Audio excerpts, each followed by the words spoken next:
Assalamualaikum warahmatullahi wabarakatuh. Salam guru penggerak.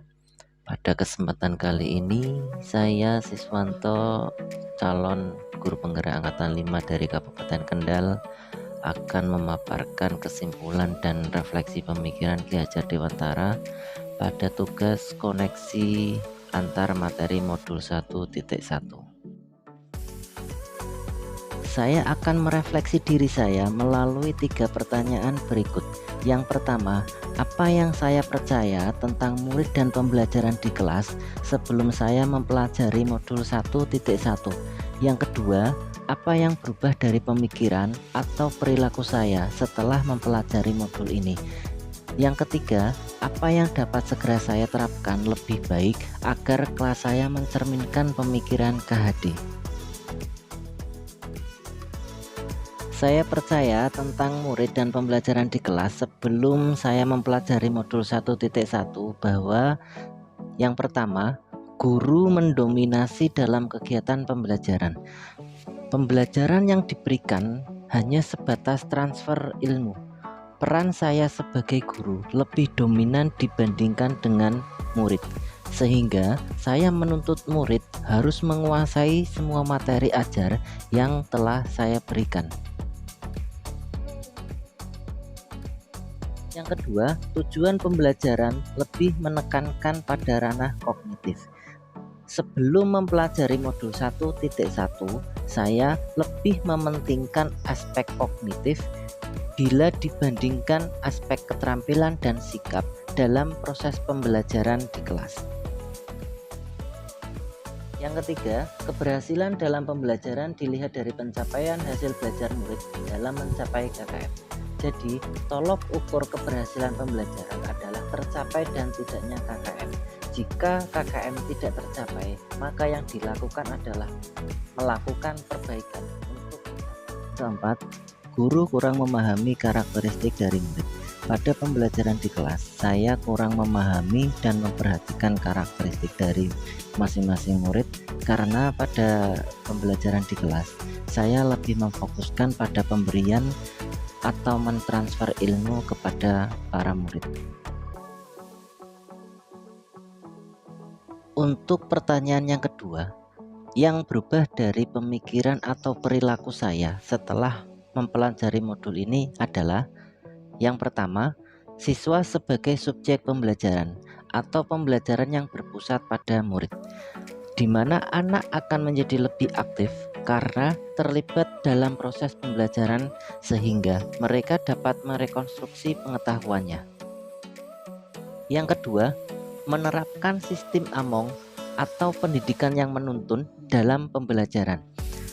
Tugas guru adalah menuntun dan mengarahkan murid agar mereka dapat mencapai keselamatan dan kebahagiaan yang setinggi-tingginya baik sebagai manusia maupun sebagai anggota. Yang ketiga, memberikan kebebasan kepada murid untuk menyelesaikan tugas sesuai minat, bakat, dan kreativitasnya masing-masing, sehingga seorang guru harus mampu memerdekakan murid agar bisa mengembangkan potensinya. Yang keempat, menghargai setiap karakteristik belajar anak.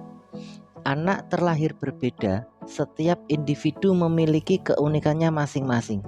Saya sadar dengan adanya perbedaan ini akan menjadikan pembelajaran lebih berwarna. Sebagai seorang pamong,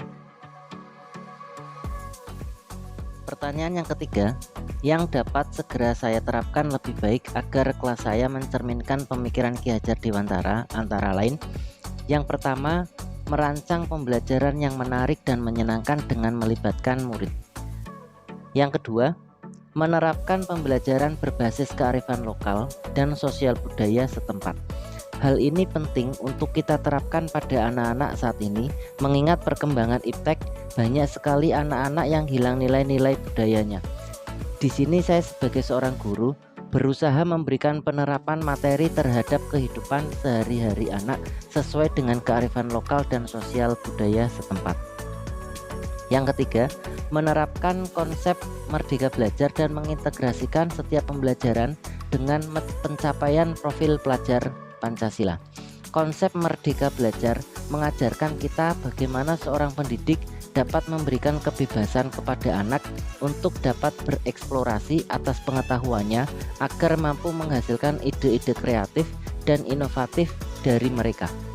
Yang keempat, pembelajaran yang mengutamakan aspek budi pekerti dan karakter. Pembiasaan-pembiasaan baik akan selalu saya teladankan kepada murid tentang bagaimana mereka bersikap agar menjadi pribadi yang lebih baik. Kelima, menerapkan sistem Among, pendidikan yang menuntun. Kita sebagai guru berperan sebagai pamong dalam penerapannya di kelas.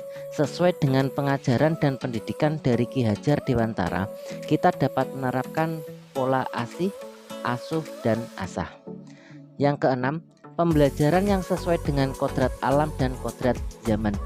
Sesuai dengan pemikiran Ki Hajar Dewantara bahwa kodrat anak adalah bermain, dan saya akan mengintegrasikan permainan dalam pembelajaran agar suasana kelas dapat menyenangkan. Kesimpulan yang dapat saya sampaikan yaitu dasar-dasar pemikiran filosofis pendidikan dari Ki Hajar Dewantara harus kita terapkan dalam proses pembelajaran di kelas ataupun di sekolah. Di antaranya, pendidikan adalah menuntun anak sesuai dengan kodratnya. Pendidikan harus menanamkan budi pekerti. Pendidikan adalah menghamba pada murid. Demikianlah pemaparan saya tentang koneksi antar materi pemikiran filosofis pendidikan Ki Hajar Dewantara. Salam dan bahagia. Wassalamualaikum warahmatullahi wabarakatuh.